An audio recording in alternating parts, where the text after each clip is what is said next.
I read the Book of Mormon probably a dozen times and studied it in depth and thought about its ideas. And one of the things that I really loved were its stories of faith.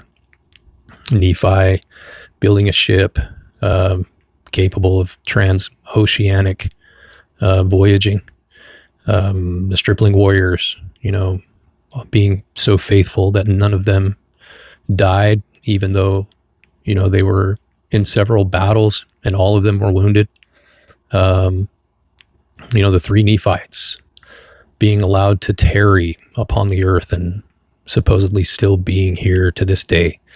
Ammon cutting off all those arms when Nephi was building the ship and his brothers were rebelling against him.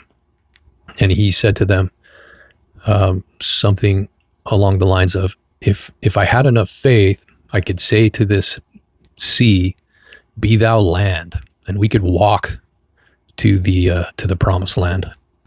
I remember thinking that was so powerful. What would it be like to have that kind of faith?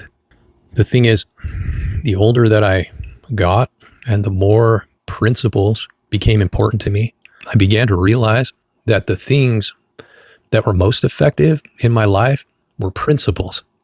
And principles are derived from the idea of a lawful universe. So the idea of being able to work around the laws of the universe through faith and do something amazing that would shortcut or make laws or principles unnecessary began to fade away.